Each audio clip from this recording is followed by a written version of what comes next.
So in this question, we have to calculate the total electric field at the center of a square if the corner is occupied by four charges.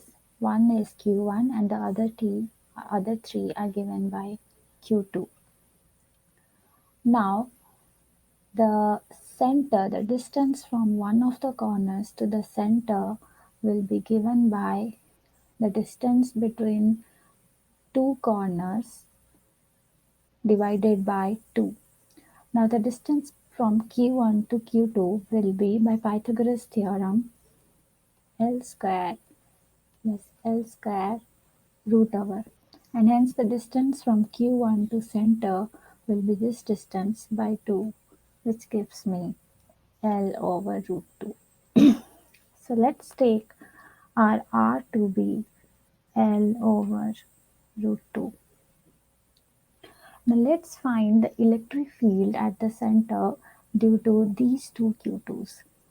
Now since all the charges are negative, we can say that the electric field at the center due to any of the charge will be towards that particular charge.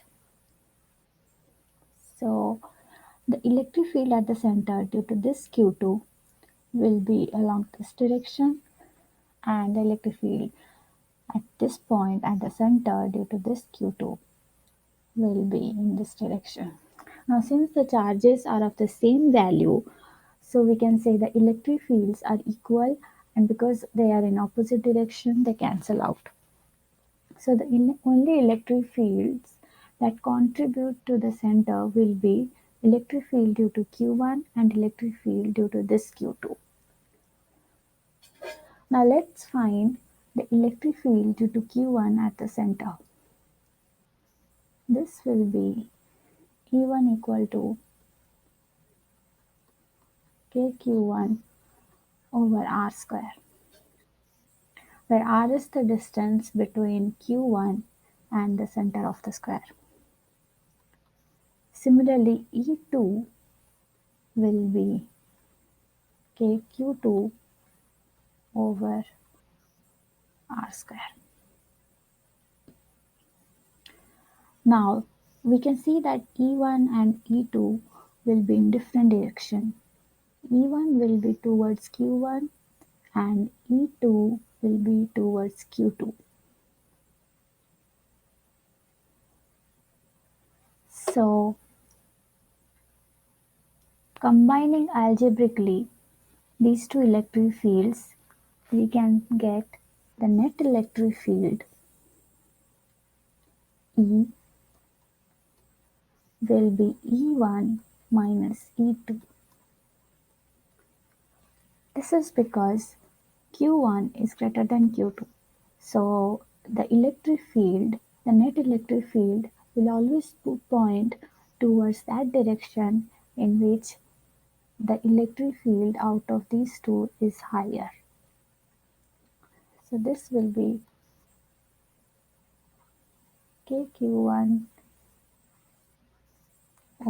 mod over L square by 2, which is R square, minus KQ2 mod over L square by 2.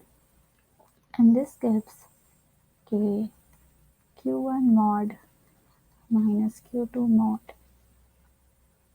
over L square by 2.